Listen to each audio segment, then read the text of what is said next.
Bueno, buenas tardes, bienvenidos nuevamente.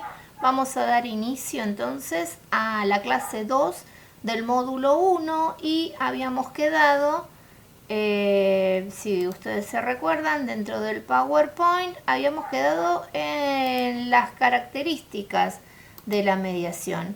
Y me parece que no habíamos hablado de la voluntariedad.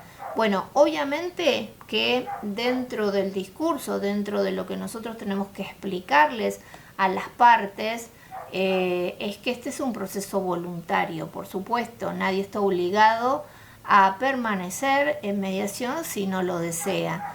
En las causas civiles, comerciales, prejudiciales en CABA, en Capital Federal, la mediación prejudicial es obligatorio asistir, voluntario quedarse. Es decir, la mediación siempre es voluntaria en todos los casos. Lo que sucede es que en aquellas jurisdicciones en las cuales la mediación sea, digamos, prejudicial o obligatoria, hay que aclararles a las partes que en cualquier momento pueden levantarse, irse, si así lo desean, y ahí se cerrará el proceso y podrán iniciar juicios, y bueno, si esa es su intención, ¿no es cierto?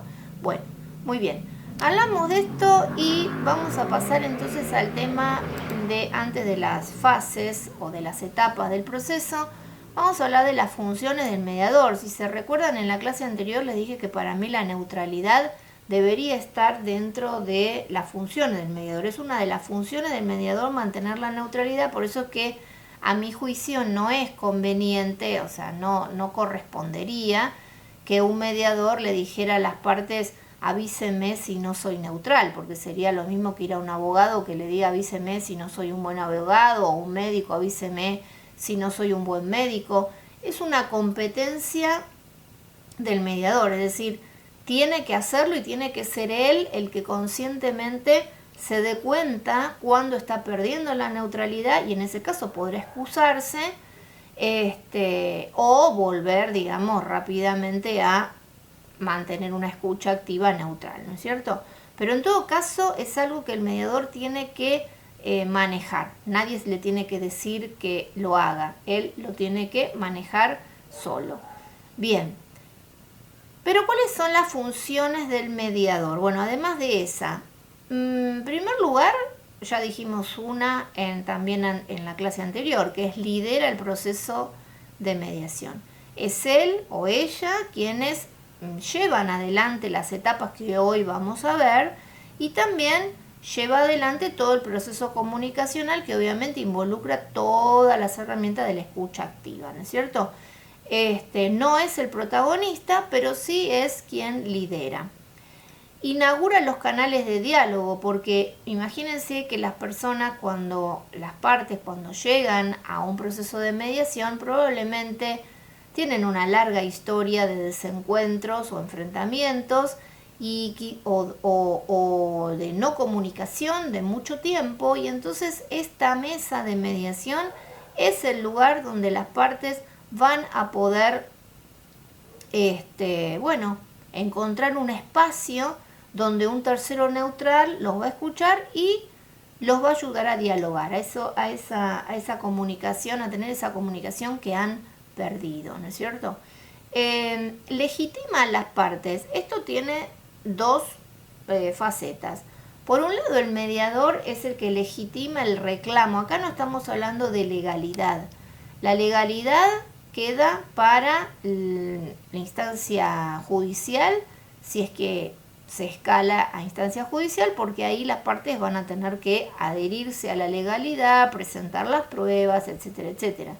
Acá hay un reclamo que es legítimo porque las partes consideran que cada una de ellas ha sido vulnerado su derecho, sus expectativas muchas veces. A veces no tiene nada que ver con el derecho, sino con una expectativa, y entonces el mediador es el que legitima ese reclamo. Lo legítimo puede no ser legal, o sea, y muchas veces lo legal puede no ser legítimo, pero bueno, en todo caso legitima el reclamo, pero también legitima a las partes. ¿Qué quiere decir esto? Que por ahí quizás en una mediación, si las partes son A y B, escuchamos el relato, quizás en una reunión privada, y entonces aparece un tercero C que no está en digamos, en los autos de la demanda que nos llega a nosotros como carátula para este proceso de mediación. Y sin embargo, parece ser parte de este problema, de este conflicto, y entonces hay que traerlo a la mediación porque el mediador considera que es necesario que esté para que no boicotee desde afuera el proceso, ¿no es cierto? Bueno, entonces el reclamo legitima a las partes. Lidera el proceso, ya lo dijimos. Creo que están viendo, lamentablemente me di cuenta que en la clase anterior yo estaba hablando del PowerPoint, que es el que estoy ahora mostrándoles en pantalla, y no lo tenían, pero de todas maneras no se preocupen porque el PowerPoint lo tienen en los materiales de estudio, ¿verdad? A mí porque me parece que es más fácil para ustedes si voy siguiendo el PowerPoint y ustedes van siguiendo las diapositivas a medida que yo voy avanzando en la exposición. Entonces, otra de las funciones del mediador, dijimos que el mediador no da soluciones, el mediador no es un consultor, el mediador no es un abogado patrocinante, el mediador no es un juez, pero ¿qué es lo que hace entonces? Es quien ayuda a las partes a reflexionar. Por eso es un idóneo explorador de problemas. Fíjense que una de las herramientas más importantes de la escucha activa es hacer preguntas. O sea, como si hay escucha es porque hay preguntas, son como las dos caras de una misma moneda, ¿verdad? Bueno, y entonces es un idóneo explorador de problemas. Es alguien que sabe hacer preguntas direccionadas, tiene hipótesis de trabajo, se orienta, hace preguntas, digamos, movilizadoras, preguntas que estimulan la reflexión, preguntas que ayudan a la gente a, como les hablaba en la clase anterior de la empatía, a salir del pozo y sobre todo a responsabilizarse. También oficia de agente de la realidad. Bueno, esto de la realidad es una palabra que a mí particularmente no me gusta mucho. ¿Por qué? Porque la realidad siempre es subjetiva, no hay una realidad objetiva. Todas las realidades, o sea, todas las circunstancias que atravesamos, son observadas por un sujeto que las explica. Y este sujeto, al explicar, obviamente lo tamiza o lo filtra a través de su subjetividad. Es decir, no es que no existan los hechos, pero los hechos explicados por un sujeto ya están contaminados por el filtro, digamos, de ese sujeto. Ya vamos a ver en la clase 4 los filtros mentales que justamente lo que hacen es eso, filtrar la realidad. Entonces yo prefiero decir que oficia de agente de reflexión, uniéndolo con idóneo explorador de problemas, hace preguntas que ayudan a la gente a reflexionar, a repensar las cosas muchas veces, o a mirarlas o verlas desde otro ángulo, desde otro punto de vista. Y por supuesto establece la agenda de trabajo. No se puede avanzar en un proceso ordenado de mediación hablando al tuntún o hablando de cualquier cosa. Más allá de la carátula que nos da un marco general de los temas que vamos a conversar, están los temas puntuales. Los temas puntuales surgen de la agenda y hay muchas maneras de hacer agendas de trabajo, pero vamos a ver algunas. Vamos a ver, después les digo la que me da más resultado a mí, pero esto no quiere decir nada porque hay muchas formas y ustedes pueden elegir la que a ustedes les parezca. Por ejemplo, para la preparación de la agenda tenemos diferentes enfoques o tipos de agenda. ¿Qué es la agenda? La agenda son los puntos que la agenda es un borrador general que el mediador prepara en la mediación para y al que le va por ahí agregando ideas, ¿no? Pero que son los temas que vamos a tratar en cada proceso. Cada proceso es diferente. Ahora, ¿cuándo se hace esa agenda? ¿Cuándo se establece los puntos en los que vamos a conversar? Bueno, eso lo vamos a ver ahora en la fase, pero primero veamos cuáles son los tipos de agenda. La agenda ad hoc, una parte propone que los negociadores discutan un punto y las restantes las restantes partes coinciden. Entonces se discute la totalidad de ese punto hasta llegar a una conclusión. Y después las partes acuerdan discutir otro punto, se ponen de acuerdo y discuten ese otro punto hasta llegar a la conclusión, y así se repite el proceso con cada uno de los puntos que las partes decidan conversar.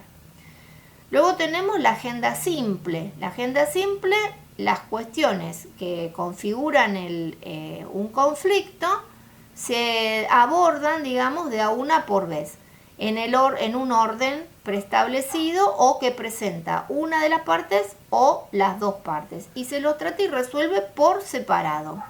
Ahora bien, este método, como dice la diapositiva, no es muy eficaz porque los puntos están en un conflicto, están interrelacionados. Entonces, tener una agenda tan rígida que impide ver las interconexiones que tienen los puntos, bueno, puede ser realmente un problema.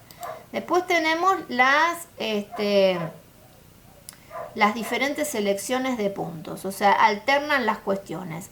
Las partes se turnan en la elección de los temas de discusión y esta manera permite que las partes vayan profundizando y, bueno, el impasse, digamos que se frena, es una manera de que no haya impasse, porque como se alternan en los puntos, siempre estamos avanzando en algún punto. La otra manera de establecer la agenda es la jerarquía de acuerdo con la importancia. Entonces se elige por rubros, los rubros más importantes. Entonces dentro del rubro, no sé, el rubro sería como un tema general, y dentro de ese tema general hay diferentes puntos, ¿no es cierto? Y de esos diferentes puntos tienen que ver con el orden de importancia o intereses que tengan las partes.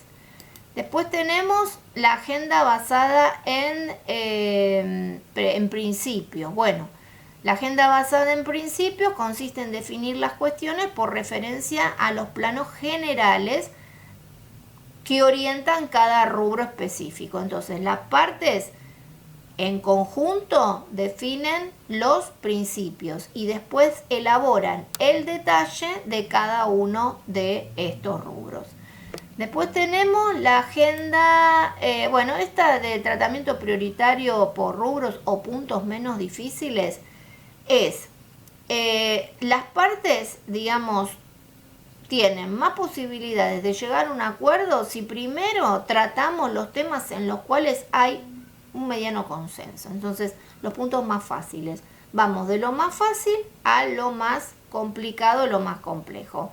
En esta manera de establecer la agenda, el mediador tiene un protagonismo, bueno, ya le dije que no es protagonista, pero digamos que tiene un liderazgo bastante importante porque es el que propone tratar los puntos. Entonces dice, bueno, primero vamos a hablar de tal cosa, después de tal otra, y así, ¿no es cierto? Y entonces, con esto también se evita bastante el impasse. Bueno, después tenemos la de pasos sucesivos o contingentes, y por último la de empaquetado, digamos. Bueno, la de pasos sucesivos o contingentes, cada una de las partes o varias partes identifican aquellos acuerdos que se concertarán primero sobre la base de cuestiones que constituyen el fundamento de decisiones posteriores. Entonces es una agenda que va en secuencia y está coordinada en función de los acuerdos. O sea, se hacen como microacuerdos. Se cierra un microacuerdo, se sigue adelante. Se cierra otro microacuerdo, se sigue adelante. Y después tenemos los empaquetados. Se hacen concesiones mutuas, digamos. Se trata un paquete, se termina con eso y bueno, se hace una oferta y se pasa a otro paquete, digamos. Bien, y les dije que yo les iba a decir la que me cierra más a mí, pero se las voy a decir ahora o la que utilizo más yo. No quiere decir que sea la mejor, quiere decir que es la que utilizo yo y nada más.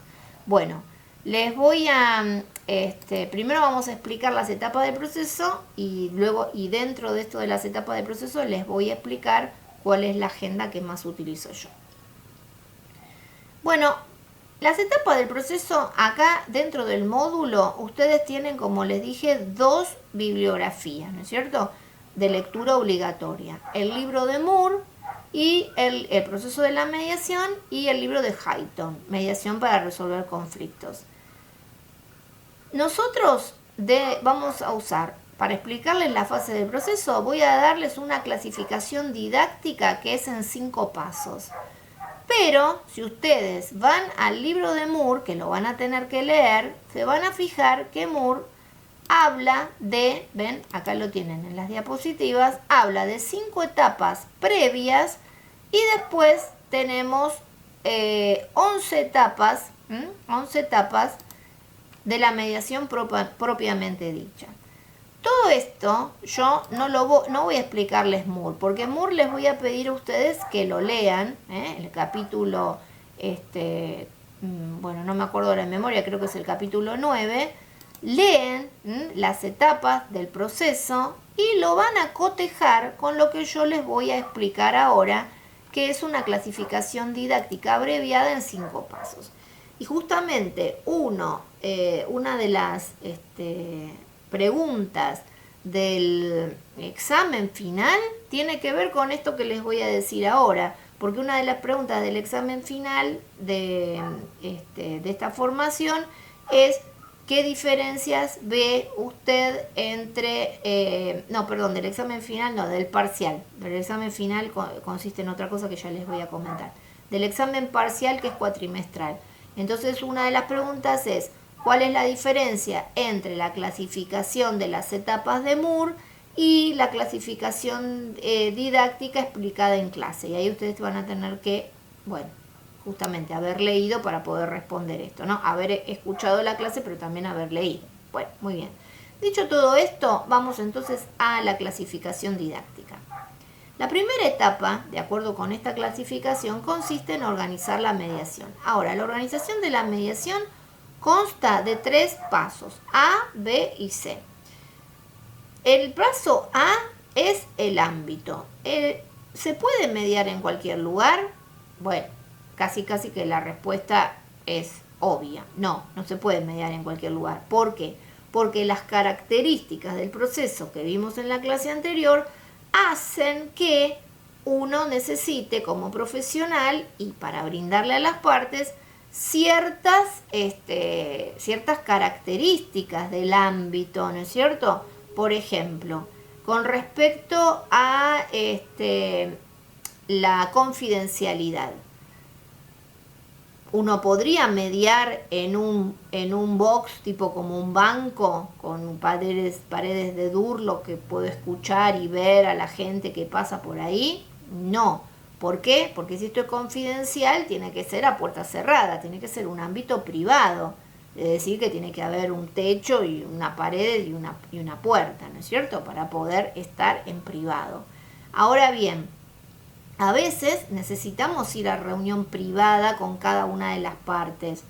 Entonces eso significa que si yo estaba en una reunión conjunta y tengo que pasar a una reunión privada, si no tuviera un despacho, una sala contigua, no podría hacerlo, tendría que cerrar la mediación.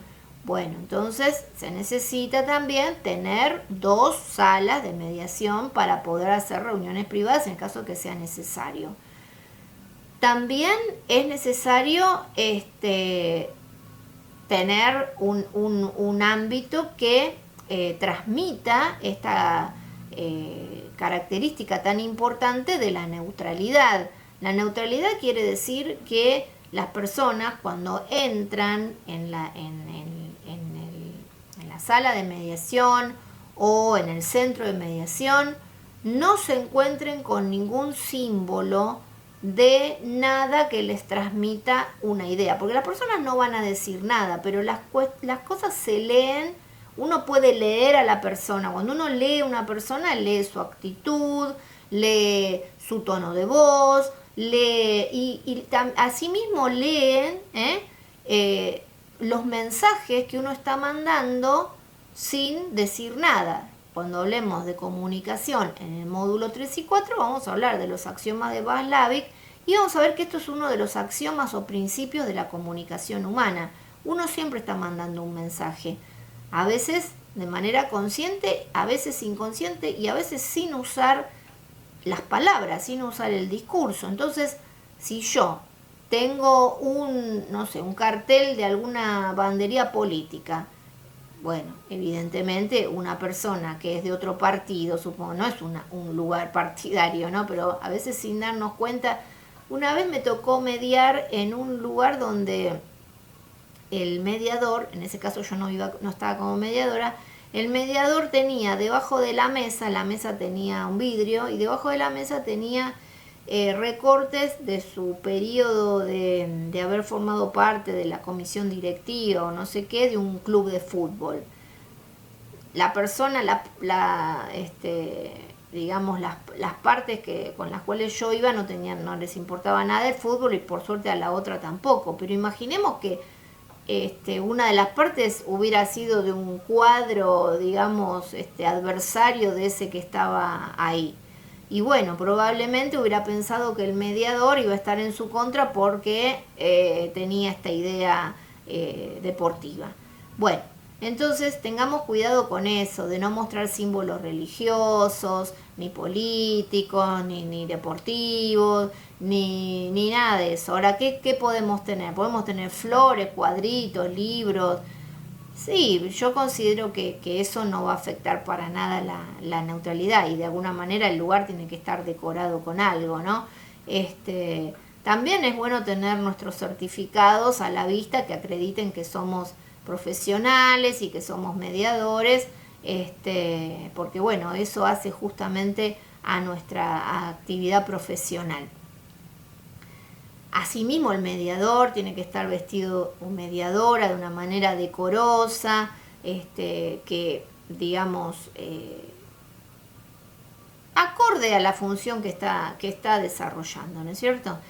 Y tampoco tener símbolos, ¿no? Ni cadenas, ni cruces, ni nada, no sé, ningún símbolo de nada. ¿Qué más? Bueno, con respecto a cómo tiene que estar acondicionado el lugar, si necesitamos una mesa, les dije que no es imprescindible, pero en una mediación prejudicial es necesaria porque, bueno, las partes las hacemos pasar a la sala y se sientan en algún lado. El mediador necesita una computadora, necesita tener una impresora para cuando lleguemos a la etapa del acuerdo lo podamos redactar, lo podamos imprimir y bueno, eso requiere un cierto mobiliario en la medida de lo posible que sea cómodo. Después si la mesa es redonda, cuadrada, rectangular, eso no va a hacer, digamos, ninguna diferencia. Sí es cierto que todo, como les dije hace un momento, todo envía un mensaje. Yo no soy partidaria de la mesa redonda porque el mensaje que envía la mesa redonda es que todos formamos parte y resulta que el mediador no es parte. El mediador es un facilitador, es alguien que es ajeno al conflicto, por eso es neutral. Por lo tanto, que si está dentro de la mesa, bueno, puede ser confundido con parte. Y en algunas jurisdicciones los abogados se sientan detrás de las partes, no se sientan a la mesa de negociación justamente para ya mandar el mensaje de que están ahí para asistir a cada una de las partes, pero no para formar parte del proceso, ¿no es cierto?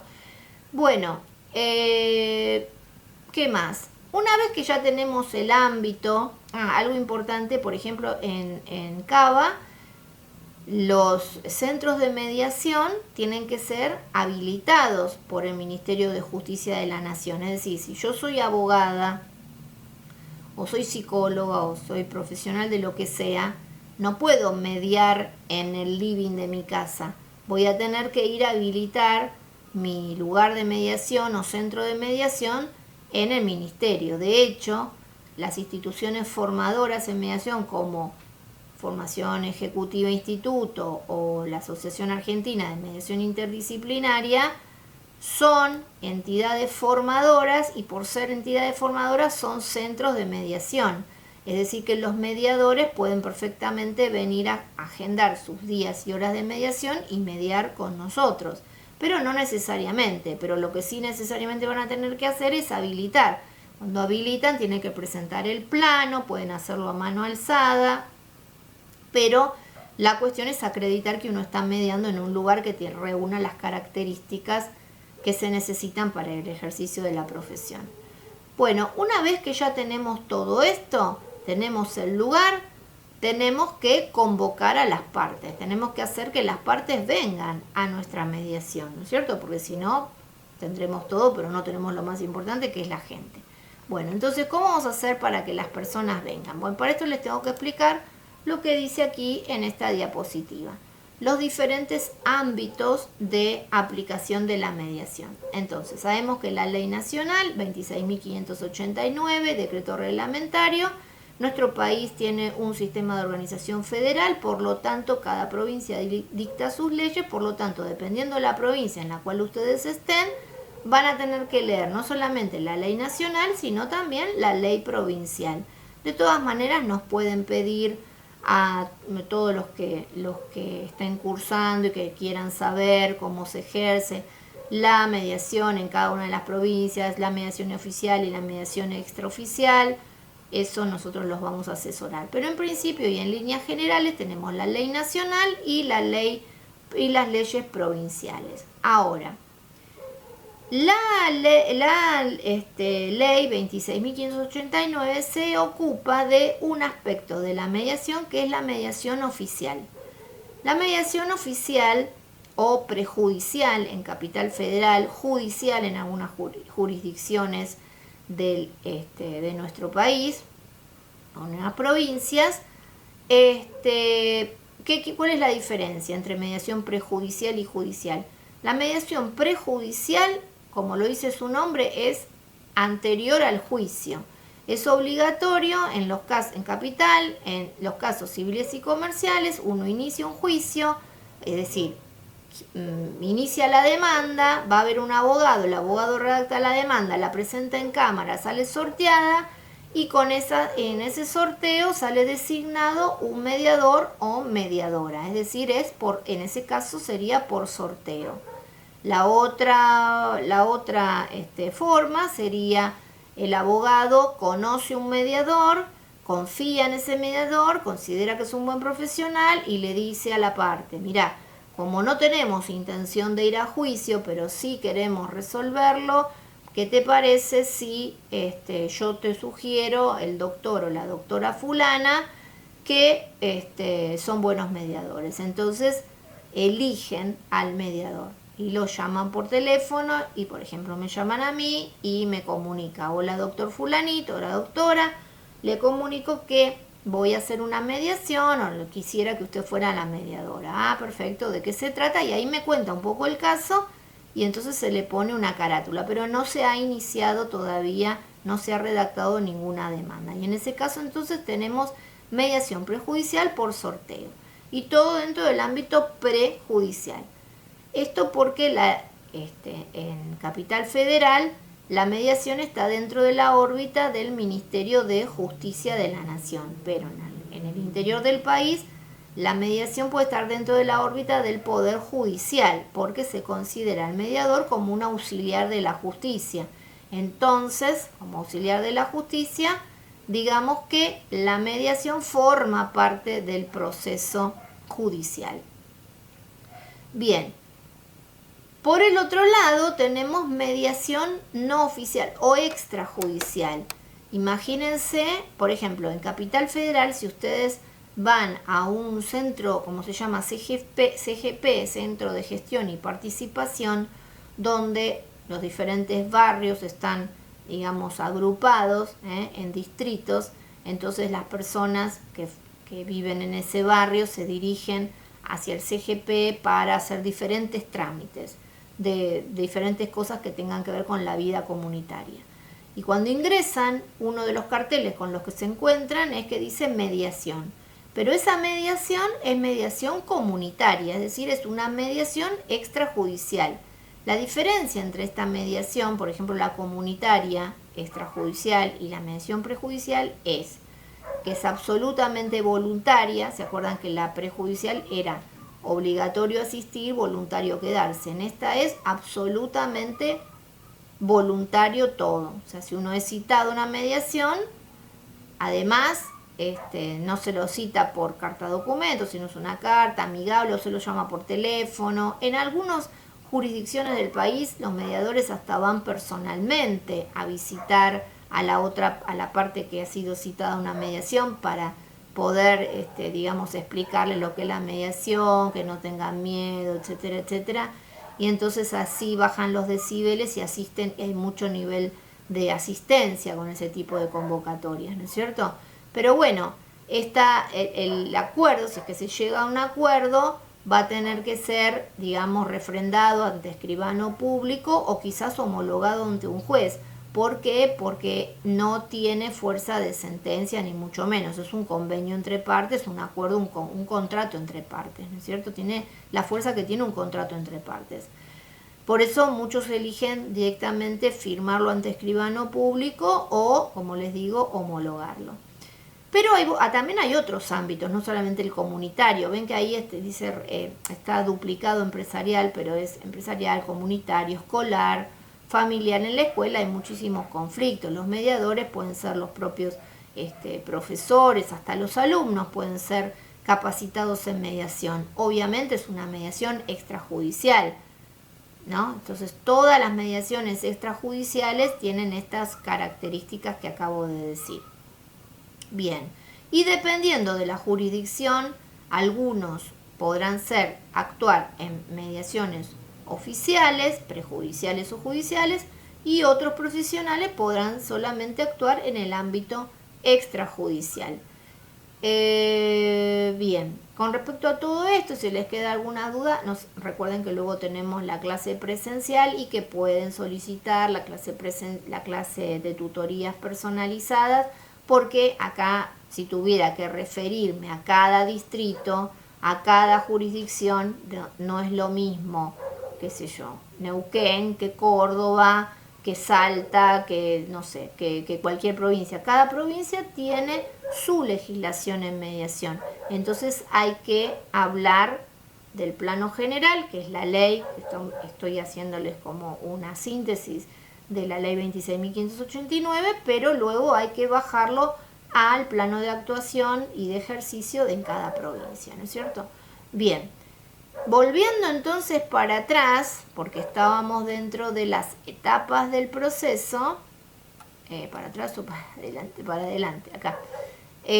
Aquí estamos, la convocatoria. ¿Y por qué les expliqué esto? Porque depende si es una mediación prejudicial, lo vamos a convocar por carta documento o por cédula. Generalmente utilizamos carta documento porque es más rápido.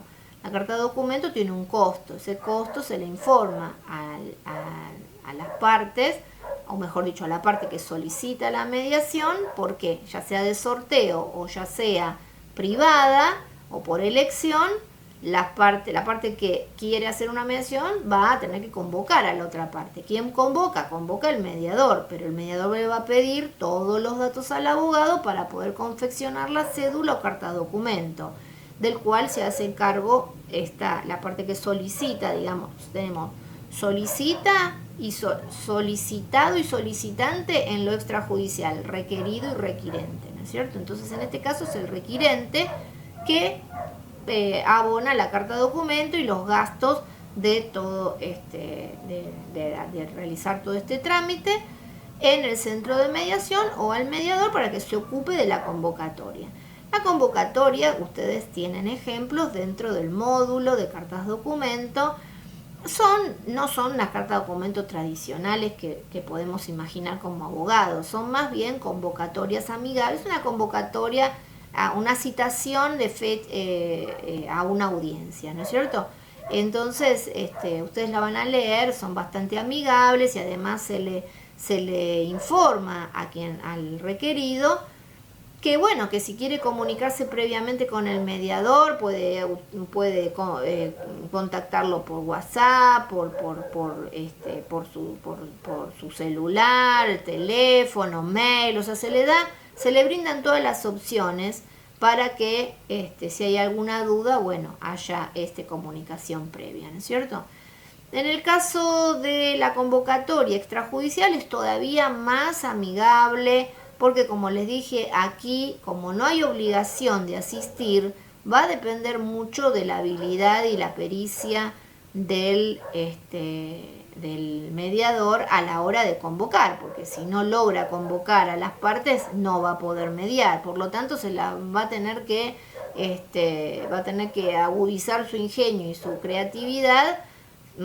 Carta documento, desde ya les digo que no, porque nadie en su sano juicio me va a mandar una carta documento, una mediación extrajudicial, porque imaginen, una persona recibe una carta documento, ¿qué es lo que piensa? Que es un tema legal, va a haber un abogado, el abogado le dice, no, es una mediación extrajudicial, no pasa nada, no vayas, listo, entonces no es el camino. Pero sí es un camino un poco más arduo, que requiere llamadas telefónicas, que requiere presencialidad, que requiere quizás una redacción más amigable, pero de todas maneras recordemos que si la persona tiene un problema, no sé, yo pinté mi casa y no me gusta cómo la pintó el pintor, considero que me hizo un desastre, pero no quiero pagar una mediación prejudicial, bueno, primero voy a tratar de hacer un arreglo amigable a través de una mediación extrajudicial, pero si esta persona no viene porque como es voluntaria, quizás no quiera venir o no venga, entonces voy a hacer una mediación prejudicial, ¿se dan cuenta? Que sigue siendo amigable, pero ya hay obligatoriedad de asistir y si se llega a un arreglo va a ser, va a tener fuerza de sentencia, ¿no? Así que bueno, esos serían los pasos. Bien, ahora bien, ya tenemos el ámbito, ya tenemos la convocatoria y la gente, las partes vinieron, si era prejudicial vendrán con sus abogados, si es extrajudicial pueden venir sin abogados, no hay ningún problema. Pero ya vinieron. Entonces, ahora ya estamos acá, estamos en la sala de mediación. ¿Qué es lo primero que hace el mediador? Lo primero que hace es explicarle a las partes todo lo que yo les expliqué en la clase anterior, es decir, los pone en contexto. Esto se llama discurso de apertura. Se llama discurso de apertura no porque vaya a estar hablando 3 horas, sino que va a explicarle a las partes qué es la mediación, por eso les dije que incorporaran una definición sintética y clara, les va a explicar la confidencialidad, la neutralidad, la autocomposición, el protagonismo, el foco puesto en las soluciones, etcétera, etcétera. Todo lo que yo les dije en la clase anterior, estructura el discurso en base a esto. También le va a explicar cómo va a ser este procedimiento. ¿Por qué? Porque le tiene que decir que va a durar, no que va a durar X tiempo, sino que vamos a tener reuniones, que las mismas pueden ser conjuntas o privadas. Es importante decirle a la gente que podemos tener reuniones privadas. ¿Por qué? Porque supongamos que por emocionalidad o porque se está tratando un tema que el mediador considera que es mejor tratarlo en privado o porque las partes solicitan una reunión privada, que no quieren comentar algo, que no quiere comentarlo abiertamente delante de la otra parte. Por el motivo que fuera, eso puede suceder. Y si resulta que nosotros no le explicamos a la gente que que podemos ir a reuniones privadas, quizás se lo toman como un acto de, entonces está de parte del otro. O algo así. Entonces hay que estar muy atento a todos estos mensajes que uno manda, ¿no? También las partes, como dijimos, pueden pedir las reuniones privadas y dependiendo del lineamiento que elijamos para mediar, vamos a tener reuniones conjuntas o reuniones privadas. Por ejemplo, fíjense, aquí atrás, no sé si lo dice acá, en esta diapositiva habla de los lineamientos de la mediación, que vamos a ver nosotros en el módulo 6, en profundidad. En realidad, en el módulo 2, nosotros vamos a ver la escuela de Harvard, o sea que vamos a hablar en profundidad de este lineamiento, pero yo simplemente les voy a dar unos tips acerca de cada uno de los lineamientos. Lineamientos son maneras de llevar adelante la mediación. Estas maneras no quiere decir que una sea ni mejor ni peor. Son elegidas por el mediador de acuerdo al caso. Por ejemplo, si es una mediación prejudicial de un caso civil o comercial, probablemente el mediador vaya a seguir el modelo Harvard, porque es un modelo simple, es un modelo acuerdista porque el foco del modelo Harvard es llegar a un acuerdo, o sea, se transitan las etapas para llevar a las partes a acercarse al consenso y plasmarlo en un acuerdo. Y además es un método que es bastante, digamos, estructurado, por eso es muy sencillo. Y en base a ese método son las 5 etapas que yo les estoy comentando, explicando esta clasificación didáctica que estoy explicándoles hoy. Ahora, fue creado por Uri Fisher y la base es justamente la negociación win-win, que como les digo vamos a ver bien en el módulo 2. Pero tenemos otros modelos y no solamente, o sea, el transformacional y la escuela narrativa circular son los más conocidos, pero no son los únicos modelos de mediación. Hay muchísimos más, pero para la formación básica conocer estos nos van a servir mucho. El modelo de la narrativa circular, por ejemplo, se utiliza en los conflictos sistémicos, principalmente en familia. De hecho, cuando hagan la especialización en mediación familiar, van a ver que vamos a variar el lineamiento y vamos a hablar del lineamiento de la narrativa circular porque el de Harvard ya lo vamos a dar por conocido, ¿no es cierto? Entonces la narrativa circular se basa en ver a las partes como partes de un sistema, como partes de un sistema lo que hace uno influye en el otro y desde ese punto de vista lo más importante no es el acuerdo, sino mejorar la relación de las partes a través de la comunicación. Porque mejorando la comunicación va mejorando la relación, va a mejorar la comunicación y entonces los conflictos van a ser menores y se van a solucionar de otra manera. Y además de que el foco no es el acuerdo, sino mejorar la relación para mejorar la comunicación, es un método que utiliza todas herramientas técnicas que son de la terapia sistémica. Bueno, hasta ahí, después, cuando hagan especialización en familia, lo vamos a ver bien en detalle. Y la escuela transformacional, cuyos exponentes principales son Bush y Folger, lo que habla la escuela de transformacional es, miren, en realidad está acá, porque yo lo vi acá en estas diapositivas, que habla de la revalorización propia y el reconocimiento del otro. Esto es bien del lineamiento transformacional. ¿Qué es lo que busca? No busca ni el acuerdo, ni mejorar tanto la comunicación, sino que lo que busca es transformar el conflicto a partir del cambio de óptica de la gente. A partir de dos ejes, se trabaja en dos ejes, revalorización propia y reconocimiento del otro. ¿Qué es la revalorización propia? La revalorización propia tiene que ver con asumir el poder que tengo en mis manos, de darme cuenta de que yo, si tengo un problema, yo lo puedo resolver. Entonces, no necesito que venga un juez, no necesito que otro me diga cómo solucionar mis problemas.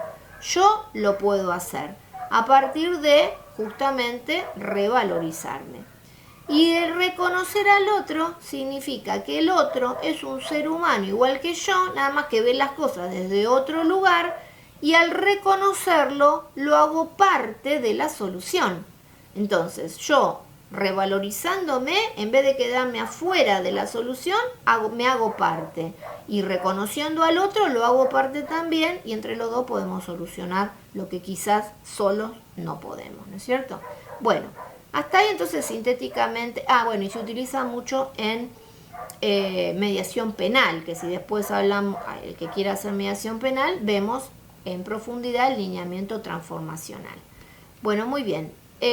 Seguimos entonces con las etapas, ¿les parece? Sigo para adelante y me voy a posicionar nuevamente aquí. Bueno, hablábamos entonces del discurso. Este discurso no es que va a durar un discurso de 3 horas, no, simplemente 1 minuto. Entre un minuto, máximo 3 minutos, ya tuve que haber dicho todo lo que tenía que decir. Cierro siempre preguntando si tienen alguna duda, si me quieren hacer alguna consulta, y tiene una finalidad sumamente importante este discurso.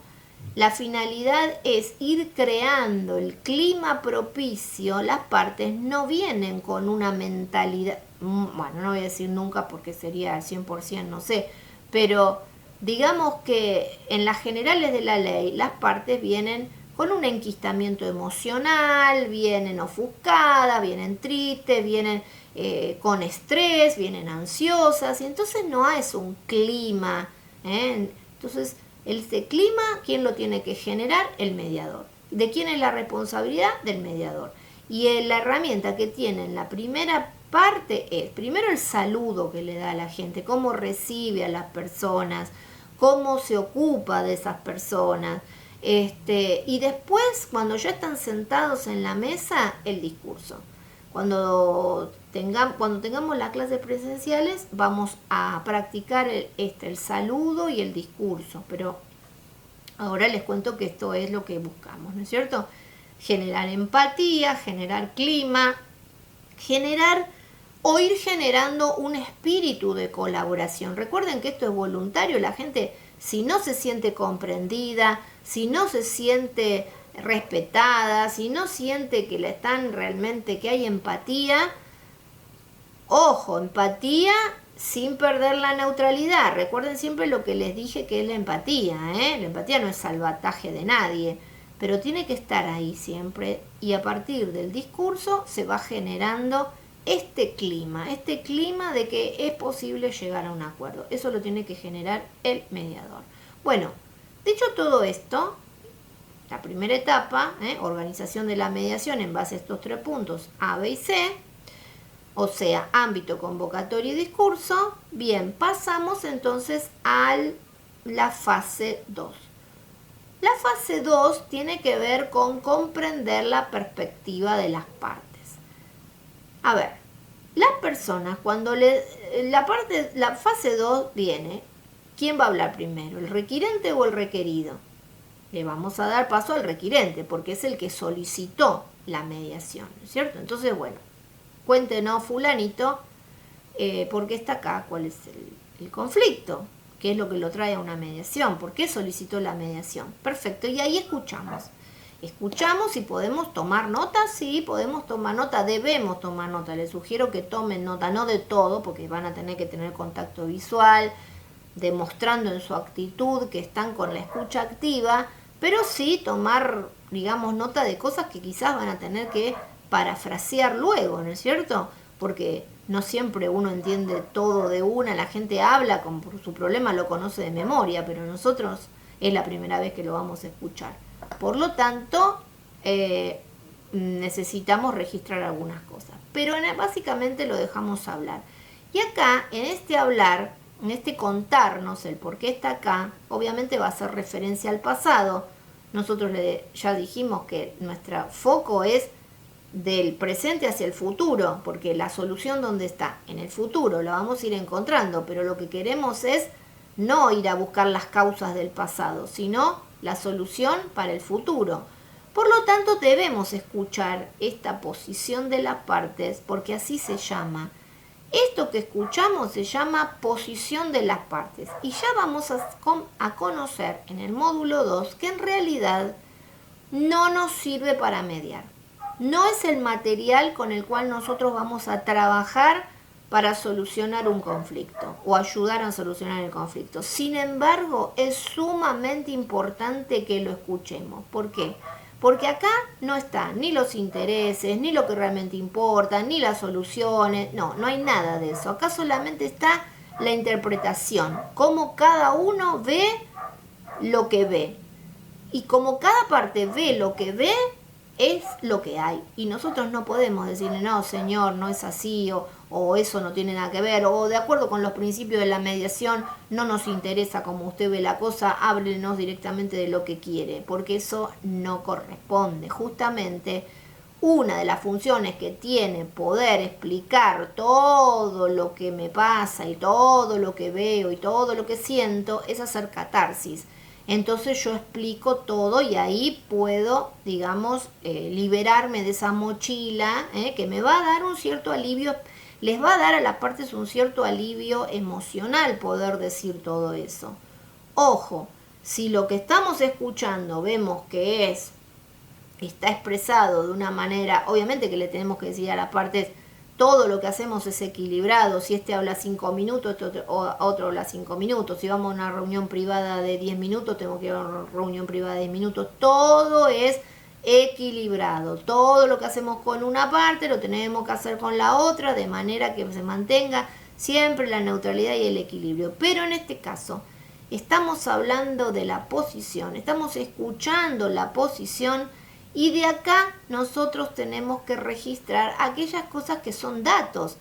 Ya les dije que acá no es que van a traer documentación, pero a veces la gente dice cosas que uno no sabe de dónde las saca, por lo tanto tenemos que preguntar, ¿y eso de dónde sale? O también, no sé, recordemos que cuando inicia la mediación todos se tienen que presentar. Si por ejemplo viene el representante de un banco, no pueden iniciar la mediación sin pedirle antes la credencial al abogado, el DNI a las otras partes, el poder, ¿sí? O sea, todo eso hay que solicitarlo. Pero en la posición, cuando las personas ya están hablando del tema, nosotros tenemos que saber que no nos podemos quedar ahí, porque no se puede mediar en base a posiciones. Sí tenemos que escucharla, sí tenemos que parafrasear, sí tenemos que registrar, sí tenemos que establecer bien cuáles son los hechos y cuáles son las opiniones, pero no trabajar con eso porque nosotros tenemos que pasar a la tercera fase. ¿Y cuál es la tercera fase? Pasar a clarificar lo que realmente importa, es decir, los intereses. Pasar a clarificar los intereses. A esta altura ustedes se preguntarán, pero, mejor dicho, les voy a decir algo. ¿Qué son los intereses? Los intereses son lo que realmente la gente quiere, lo que realmente la gente le importa. Es decir, los intereses serían el ¿para qué estoy acá? ¿Para qué vine a la mediación? ¿Para llevarme qué cosa? ¿Para solucionar qué otra? O sea, ¿cuál es mi expectativa con respecto a este proceso? Porque si yo no tuviera expectativa, no hubiera venido. Vengo porque creo que acá puedo encontrar una solución. Esos son los intereses. Lo que me preocupa, lo que quiero resolver. Y a esta altura ustedes se pueden preguntar, ¿pero la gente no dice lo que quiere ya de una cuando uno le pregunta por qué está acá? A veces sí y a veces no, pero la más de las veces está todo mezclado. Hay posición netamente interpretativa con algunas cosas que ya más o menos tuvo clara de lo que quiere y en otros casos no. En otros casos directamente la gente no dice lo que quiere. ¿Por qué no dice lo que quiere? Por varias razones. A veces porque lo oculta, porque confunde mediación con una negociación ganar-perder. Y en un estilo de negociación confrontativo uno oculta, no dice nunca lo que realmente quiere porque quiere engañar al otro. Entonces no lo dice. Pero a la más de las veces es porque no lo sabe. ¿Y por cómo no sabe lo que quiere? No sabe lo que quiere porque está tan, digamos, cooptado por su historia interpretativa que se olvidó de lo que necesita, se olvidó de lo que realmente quiere. Bueno, esta diferencia entre posición, interés y necesidad la vamos a ver bien en detalle en el módulo 2, cuando hablemos justamente de la pirámide de Pin, que así se llama la pirámide de Pin. Y vamos a hablar entonces bien de lo que es posición, intereses y necesidades. Pero bueno, hasta acá entonces la tercera fase. Una vez que las personas ya salieron de la posición, recuerden que esto de salir, entrar, es flexible. Pueden cerrar una audiencia y resulta que a la otra audiencia la gente había salido de la posición, ya llegó, queríamos hablar de los intereses y resulta que se vuelve a la posición. Puede pasar, no pasa nada. El tema es volver a encarrilar el proceso. Una vez que ya tenemos los intereses sobre la mesa, no basta con saber qué quiero. Ahora tengo que saber el orden de prioridad en el cual quiero lo que quiero, porque las personas, cuando empiezan a darse cuenta de que lo que les preocupa es A, B y C, por decir algo, puede haber muchos más, resulta que no todo lo quieren en prioridad 1. Entonces uno tiene que preguntar por los diferentes, qué es lo más importante, cuál es la necesidad, qué es lo prioritario. Hay que ayudar a ordenar. Bien, aquí, ¿se acuerdan de la famosa agenda? ¿Cuándo es conveniente hacer la agenda? Bueno, a mi criterio, recién en el paso 3 es conveniente establecer la agenda. ¿Por qué? Porque en lo anterior es netamente interpretativo y va a ser muy enredoso hablar de una agenda ahí. Es mejor, a mi criterio, eso es lo que hago yo. Y mi agenda comienza siempre por los intereses que yo veo que son más sencillos de que lleguen a un acuerdo. Porque veo que escuchando ambas partes, veo que hay posibilidades de que acuerden rápidamente. Entonces, ese cerrar, ir cerrando microacuerdos, aunque sea de cosas sencillas en comparación de lo más difícil que es, de lo más, digamos, engorroso que se está negociando, pero va creando un clima. La mediación es mucho de climas, es mucho de ir viendo que es posible, que voy avanzando. De hecho, usamos preguntas, ya van a ver, diferentes tipos de preguntas, que algunas tienen que ver con esta pregunta, por ejemplo, preguntas, como dice Marinés Suárez, las llama preguntas por el milagro, o preguntas por la escala. La pregunta por la escala es, por ejemplo, preguntarle a la persona cuál es su grado de expectativa, de 1 a 10, cuál es su grado de expectativa con respecto a que podamos encontrar una solución a este problema ahora en mediación. Y no sé, mi expectativa es 2. Y a medida que van avanzando, volver a hacer esa pregunta. Bueno, ahora sí, ahora que ya cerramos algunas cosas, tengo una expectativa de 5. Eso va generando va generando ese clima de que nos estamos acercando a algo, nos estamos acercando a una solución. Bueno, esa es la habilidad del mediador, justamente como líder del proceso, ¿no es cierto? Ahora bien, una vez entonces que ya tenemos los intereses y ya de ambas partes y ya ha sido priorizado los intereses de ambas partes y hemos descubierto los intereses comunes que son por los cuales les sugiero comenzar, porque es más fácil, a mi criterio, empezar por lo que la gente medianamente está de acuerdo, entonces vamos al cuarto paso, y el cuarto paso es el replanteo del problema. El replanteo del problema, cuando llegamos a esta fase, nos vamos a enfocar en todas las técnicas de creatividad que nos permitan salir de la cajita de zapatos. El problema era así y nosotros lo tenemos que desarticular. ¿Para qué? Para generar opciones. ¿Y qué son las opciones? Ideas creativas que se les ocurren a las partes para satisfacer los intereses de ambas. ¿Se dan cuenta? Esas soluciones no están en ningún lado. Quizás alguien viene con alguna solución, pero la idea es que se vayan tejiendo, inventando, creando en el proceso de mediación. Ya les vamos a ver en el módulo 5, creo, en creatividad. Es muy interesante el módulo de creatividad porque, ya les digo, no es que hay problemas o conflictos que son imposibles de solucionar. Lo que hay es escasa creatividad. Entonces, la creatividad busca recursos.